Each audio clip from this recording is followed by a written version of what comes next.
In the realm of personal transformation, one practice stands out as a profound catalyst for growth that has shaped the lives of history's greatest minds: deep solitude. Embraced by philosophers, prophets, and innovators throughout the centuries, solitude has been recognized as the fertile soil in which our most authentic selves take root and flourish. Yet in today's hyper-connected world, we have grown increasingly alienated from this powerful practice. Our lives are characterized by constant noise, endless notifications, and perpetual connectivity, leaving little room for the deep introspection that genuine solitude provides. We have developed an aversion to being alone, mistaking isolation for loneliness, and missing the transformative potential that lies in embracing moments of deliberate disconnection.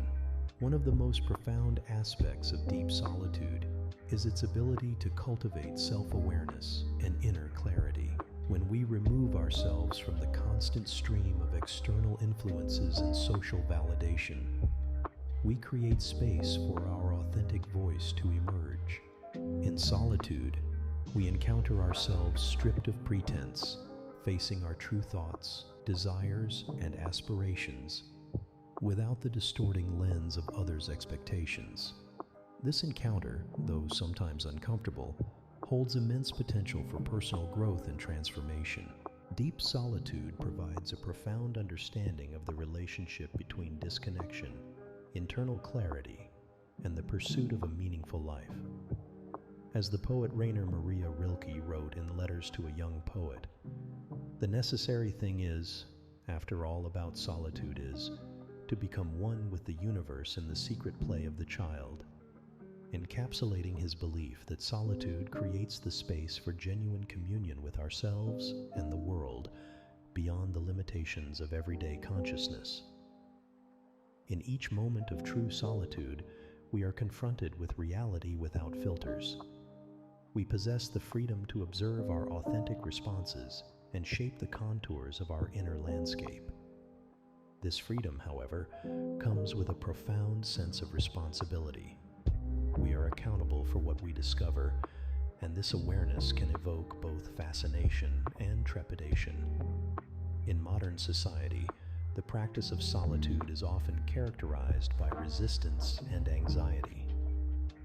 We are conditioned to fear the absence of distraction, inundated with constant entertainment, and faced with the challenge of sitting with uncomfortable emotions that arise in moments of quiet. The weight of these discomforts can be overwhelming, leading to a persistent avoidance of true solitude, even though there is no greater pathway to self-knowledge. Contrary to the common perception of solitude as inherently lonely or isolating, wisdom traditions throughout history have viewed it as an essential practice for human flourishing, a profound experience that holds immense potential for our personal and spiritual development. They believe that how we engage with solitude and the quality of attention we bring to its presence determine the difference between a deeply lived life and a life of surface-level distraction and confusion.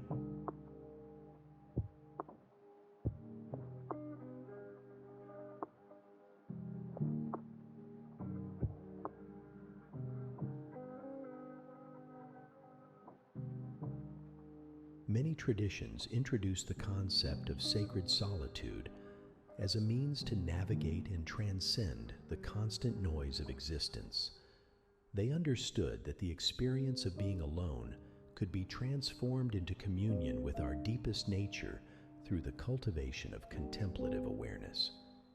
They believed that solitude has the potential to infuse our lives with clarity, purpose, and a profound sense of inner freedom.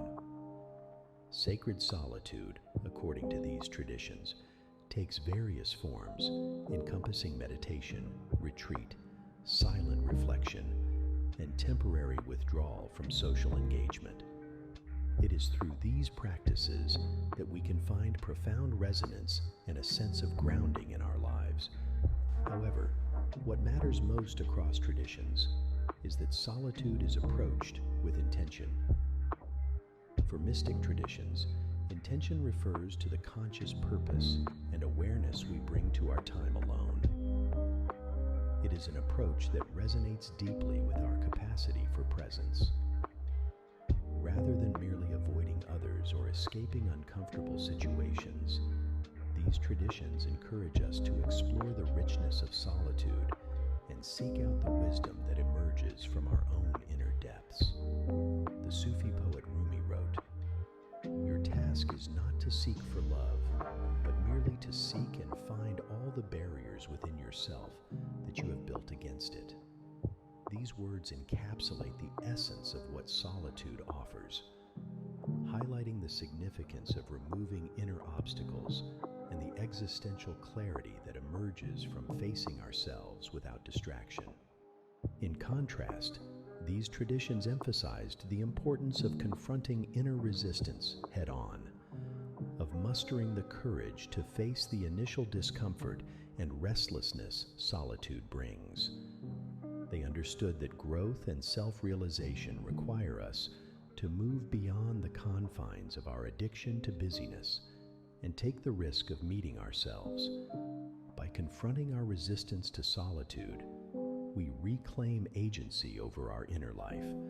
We acknowledge the inherent challenges and uncertainties that come with facing ourselves, but we refuse to be held captive by them. We recognize that solitude, though initially discomforting, serves as a gateway, guiding us toward areas of personal growth and transformation. At the heart of these wisdom traditions lies the profound understanding that the development of the self is intricately linked to our capacity to embrace the practice of solitude. They believed that true self-realization and inner freedom can only be achieved by creating space for ourselves and wholeheartedly embracing the insights that emerge in silence. In doing so, we resist the temptation to conform to society's fear of stillness and escape into distractions that hinder personal growth and self-discovery. Wisdom traditions recognize that the journey toward self-knowledge and personal fulfillment requires periods of withdrawal. It demands that we create boundaries around external demands that arise from obligations, productivity, and the expectations of others. By willingly creating this sacred space, we embark on a path of self-exploration and self-transcendence. True self-realization, according to these traditions, requires a resolute commitment to knowing ourselves and a protection of the space needed for this knowledge. Society often imposes expectations and standards that can stifle our inner development, causing us to lose touch with our true nature. Wisdom traditions recognize that the practice of solitude involves a departure from the constant stimulation and social reinforcement. It requires us to move beyond the confines of constant doing and instead enter the realm of being, to uncover the awareness that emerges in stillness. The commitment to solitude calls for courage, profound willingness to be with ourselves completely, and aspirations towards self-knowledge. It is an acknowledgement that our inner experience holds immense richness and value, even when it cannot be immediately shared or externally validated. This courage is both psychological and existential in nature. It entails a willingness to embrace the discomfort and to confront the restlessness that arises from stepping outside the stream of constant distraction. It is a commitment to knowing ourselves at the deepest level, even in the absence of external guidance or consensus about what we should find. Distraction, with its seductive grip on our attention and emotional life, can often be compelling, hindering our capacity for depth and self-knowledge. It casts a shadow over our lives, fragmenting our awareness and diminishing our presence. However, wisdom traditions believed that succumbing to distraction and giving into constant stimulation only leads to inner poverty and a disconnected experience of existence. Contemplative traditions recognize that distraction, if allowed to dominate, can consume us. rendering us scattered and alienated from the depth of life. When we allow fear of boredom to dictate our choices and immobilize our capacity for solitude, we relinquish our power to know ourselves completely. We become trapped in a cycle of sensation-seeking, external validation, and missed opportunities for genuine growth. To find meaning and purpose, we must resist the temptation to fill every moment with activity and stimulus, and instead honor our need for reflection, contemplation, and inner communion. Wisdom traditions warned against the dangers of succumbing to constant externalization and fragmentation. They believed that when we conform to society's addiction to busyness without question, we forfeit our depth and sacrifice the potential for genuine wisdom. True fulfillment and self-discovery lie beyond the confines of constant distraction.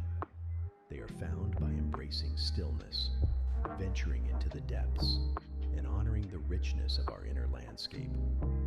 The fear of missing out and chronic business are obstacles on the path to self-realization. Many traditions cautioned against indulging in behaviors and activities that fragment our attention or provide temporary stimulation, but ultimately hinder our personal growth. Whether it be endless scrolling, compulsive checking of messages, or excessive consumption of content, these distractions divert our energy from the deeper questions and challenges that propel us towards self-actualization. To cultivate self-development, these traditions emphasize the need for boundaries, presence, and an unwavering commitment to creating space. They advocated for deepening our relationship with ourselves through regular periods of solitude. By engaging in this practice, we gain insight into our authentic nature and the paths that lead us to a more meaningful existence. Wisdom traditions encourage us to embrace solitude as a regular practice, allowing for the development of inner resources and self-sufficiency. By carving out time for disconnection, we create space to observe our patterns, examine our choices, and align ourselves with our deepest values and aspirations. Through this process, we cultivate a heightened sense of self-awareness, enabling us to navigate the complexities of existence with clarity and purpose. We discover the unique gifts and perspective that we possess and find ways to express them authentically in the world. In conclusion, we reflect on the power and significance of deep solitude in the human experience. Solitude is a natural response to the overwhelming complexity and constant stimulation of modern existence.